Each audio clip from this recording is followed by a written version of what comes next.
दोस्तों, हाल ही में social media में एक फुटेज वायरल हुई है जिसे बताया जा रहा है कि किसी जापानी सोर्स द्वारा जारी की गई 3i एटलस की असली फुटेज है। और एक जगह बताया गया है कि नासा ने अपना प्लैनेटरी डिफेंस नेटवर्क एक्टिवेट कर दिया है। फुटेज सच में जापानी स्पेस एजेंसी या जापानी वैज्ञानिकों द्वारा जारी की गई है या फिर ये मात्र एक मजाक है? चलिए बताते हैं। तो वीडियो शुरू करने से पहले एक सेकंड निकाल कर वीडियो को लाइक, शेयर, हाइप करके चैनल को सब्सक्राइब करें। तो चलिए शुरू करते हैं। दोस्तों, आपने देखा होगा कि दुनिया भर में 3i एटलस के बारे में लोग कह रहे हैं कि नासा दुनिया से कुछ छुपा रहा है, लेकिन क्या आप जानते हैं ऐसा क्यों है? देखो, बीते कई सालों में कई बार ऐसा हुआ है जब नासा को अपनी स्टडी से एलियन लाइफ के सबूत मिले और नासा ने पहले खुद माना कि उसके एलियन जीवन के संकेत मिले हैं, लेकिन फिर कह दिया कि हमें ऐसा कुछ भी नहीं मिला है और ये सब हमें ज्यादा दूर नहीं बल्कि मंगल ग्रह पर ही मिला था। इसके बारे में डिटेल में बताएं। पहले सोशल मीडिया में वायरल हो रहे 3i एटलस के लीक फुटेज के बारे में जानते हैं। देखो, सबसे पहले ये फुटेज कुछ अनजान सोशल मीडिया अकाउंट्स पर अपलोड हुई। उसके बाद कुछ ही घंटों में ये फुटेज लाखों बार शेयर हुई। फिर कुछ इंटरनेशनल मीडिया साइट्स में भी इसके बारे में खबर आई, लेकिन अब तक जापानी स्पेस एजेंसी या किसी भी जापानी रिसर्चर ने इस फुटेज के असली होने का कोई दावा नहीं किया है।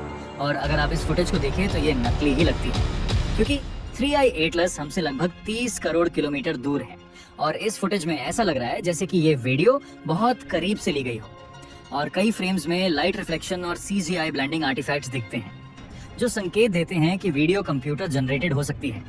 आपको क्या लगता है? कमेंट करके बताओ। और रही बात प्लैनेटरी डिफेंस नेटवर्क को एक्टिवेट करने की, तो इंटरनेशनल एस्ट्रॉयड वार्निंग नेटवर्क की साइट में बताया गया है कि ये एक ऑब्जर्विंग एक्सरसाइज है जो 27 नवंबर से 27 जनवरी 2026 तक चलेगी। इससे 3i एटलस को ऑब्जर्व किया जाएगा, जिससे कॉमेट्स को और अच्छे से समझा जा सकेगा।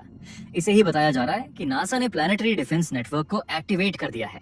चलिए अब बताते हैं उन खोजों के बारे में जब नासा ने खुद माना था कि उसे एलियन लाइफ के सबूत मिले हैं।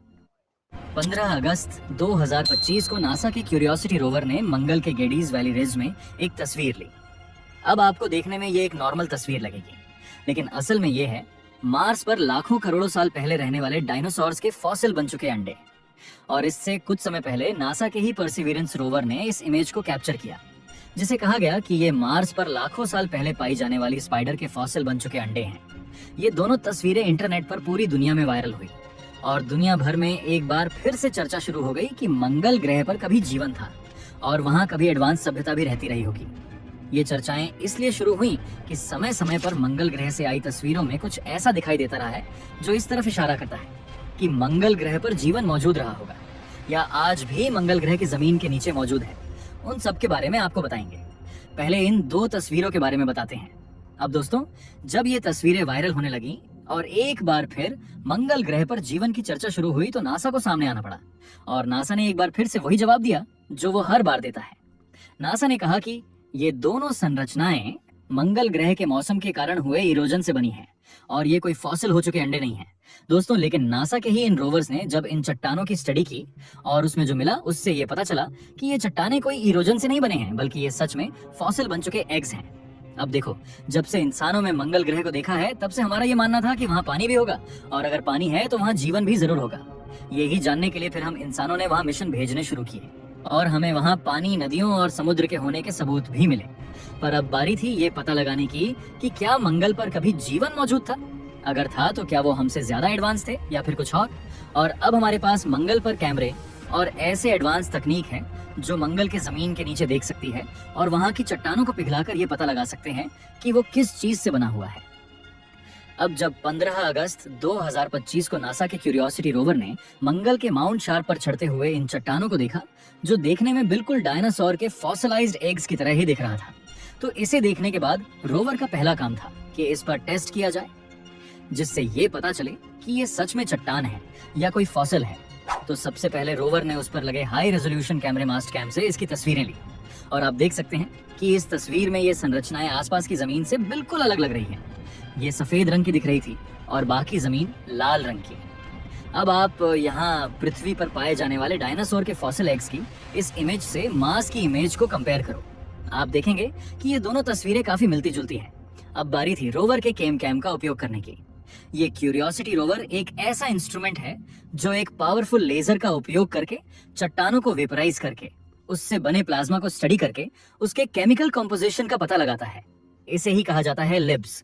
और जब रोवर ने इस लेजर का उपयोग इस फॉसिल ईग की तरह दिखने वाली संरचना में किया तो ये पता चला कि ये कैल्शियम और सल्फर के हाई कंसंट्रेशन से बने हुए हैं। अब ये काफी चौंकाने वाला था, क्योंकि यहाँ पृथ्वी पार पाए जाने वाले जानवरों के अंडों की बाहरी परत कैल्शियम की ही बनी होती है। और भी स्टडी से ये पता चला कि ये संरचनाएं किसी डायनासोर जैसे जीवों के अंडे हो सकते हैं। लेकिन इसके बाद भी नासा का तो हमेशा की तरह यही कहना है कि ये मार्स पर हजारों लाखों साल पहले पानी के एरोजन से बनी चट्टानें हैं और कुछ नहीं। लेकिन दुनिया भर में बहुत से लोगों का ऐसा मानना है कि नासा मंगल ग्रह पर मौजूद जीवन की सच्चाई दुनिया से छुपा रहा है। आपको क्या लगता है, कमेंट करके बताइए। और रही बात दूसरी तस्वीर की, तो उसके बारे में ज्यादा डेटा नासा ने पब्लिक नहीं किया है कि ये किस चीज से बना है या इसमें कौन से केमिकल मिले हैं। अब ये ऐसा पहली बार नहीं है जब मंगल ग्रह पर ऐसी चीजें मिली हैं जो वहां जीवन के मौजूद होने का संकेत दे रही हैं, बल्कि ऐसा पहले भी कई बार हो चुका है। और सिर्फ नासा ही नहीं, रूस को भी ऐसे सबूत मिल चुके हैं। देखो, रूस ने सन 1980 में एक मिशन शुरू किया जिसका नाम था फोबोस प्रोग्राम। इस मिशन का काम था मंगल ग्रह और उसके 2 उपग्रहों की स्टडी करना। अब 7 जुलाई 1988 को फोबोस 1 को लॉन्च किया गया, लेकिन एक गलत सिग्नल की वजह से इसका एल्टीट्यूड कंट्रोल बंद हो गया और इससे कम्युनिकेशन हमेशा के लिए खो गया। इसके बाद 12 जुलाई 1988 को फोबोस 2 को लॉन्च किया गया। ये मंगल ग्रह के ऑर्बिट तक तो पहुंच गया, लेकिन 27 मार्च 1989 को मंगल ग्रह के चंद्रमा फोबोस के पास पहुंचने से पहले इसका संपर्क पृथ्वी से टूट गया। लेकिन संपर्क टूटने से पहले इसने जो तस्वीरें भेजी उसने सबके होश उड़ा दिए। तस्वीरों में साफ दिखा रहा था किसी विशाल ऑब्जेक्ट की परछाई मार्स के चंद्रमा पर पड़ रही थी और लोगों ने दावा किया कि ये ऑब्जेक्ट कई किलोमीटर लंबा रहा होगा और इसी के कारण फोबोस 2 से हमारा कनेक्शन टूटा था। लेकिन वैज्ञानिकों ने फिर से वही कहा कि ये सिस्टम की खराबी के कारण हुआ है और तस्वीरों में दिख रही परछाई भी कोई एलियन यान नहीं है। इससे पहले 1976 में नासा के वाइकिंग लैंडर ने मंगल ग्रह की सतह की सॉइल पर एक एक्सपेरिमेंट किया, जिसमें जब उन्होंने मार्स की मिट्टी पर पानी डाला तो उसमें से कार्बन डाइऑक्साइड और ऑक्सीजन गैस निकल रही थी, जो ये संकेत देता है कि उस सॉइल में माइक्रोबियल लाइफ मौजूद थी। लेकिन बाद में नासा ने कहा कि ये सिर्फ एक केमिकल रिएक्शन था, इसमें लाइफ के सबूत नहीं है। नासा इतनी जल्दी अपनी ही बात से पलट गया जबकि एक्सपेरिमेंट में लाइफ के प्रूफ मिले थे। और दोस्तों, सिर्फ यही नहीं, साल 1984 में एंटार्क्टिका में मार्स से आया हुआ एक उल्कापिंड का टुकड़ा मिला। ये लगभग 2 किलो का था। ये लगभग 4 अरब साल पुराना था, मतलब मार्स के क्रस्ट के बनने के समय का। और एस्ट्रॉइड की टक्कर से लगभग 13,000 साल पहले एंटार्क्टिका में आकर गिरा। जब 1996 में नासा के ही वैज्ञानिकों ने इसकी जांच की तो पता चला कि उसमें ऑर्गेनिक कंपाउंड मौजूद है, लेकिन इसके बारे में नासा का कोई आधिकारिक बयान अभी तक नहीं आया है और ये आज भी कंट्रोवर्सी का विषय बना हुआ है। फिर साल 2012 में क्यूरियोसिटी रोवर ने गेल क्रेटर में ऑर्गेनिक मॉलिक्यूल और मेथेन के स्पाइक्स डिटेक्ट किए थे और इसके बारे में भी नासा का कोई ठोस जवाब सामने नहीं आया। अगर नासा को सही मान भी ले तो रोवर्स के द्वारा मार्स पर ली गई तस्वीरों का क्या जवाब है? जैसे कि ये तस्वीर। इस तस्वीर में ये स्ट्रक्चर क्लियरली एक दरवाजे की तरह दिख रहा है, लेकिन कुछ वैज्ञानिकों ने ये कहा कि ये इरोजन से बना है। अब आप इसके आसपास देखो, वहाँ किस तरह से इरोजन हुआ है और इस जगह पर हवा और पानी के इरोजन से दरवाजा ही बन गया है। और ये पिरामिड वाली तस्वीर भी क्या इरोजन से बनी होगी? आप ही बताओ कमेंट करके। लेकिन सवाल ये है कि अगर मंगल पर कभी एडवांस सभ्यता थी तो वो आखिर गई कहाँ? अब देखो, अगर वहाँ कोई एडवांस सभ्यता रही होगी तो वो मार्स के खत्म होने से पहले या तो किसी और ग्रह में चले गए हों या फिर मार्स की जमीन के नीचे आज भी रह रहे हों, क्योंकि हाल ही में किए गए कुछ ऑब्जर्वेशन से ये पता चला है कि मार्स के सरफेस के नीचे एक विशाल समुद्र मौजूद है। अब क्योंकि नासा खुद मानता है कि मार्स पर कभी नदियां बहती थी, समुद्र थे, और अगर वहां कभी पानी था तो क्या वहां जीवन की शुरुआत नहीं हुई होगी? जबकि अब वैज्ञानिक मान रहे हैं कि वीनस ग्रह पर भी लाइफ हो सकती है। तो अगर आपको ये वीडियो दिलचस्प लगा हो तो वीडियो में लाइक कमेंट जरूर करें और हाँ, सब्सक्राइब करना ना भूलें।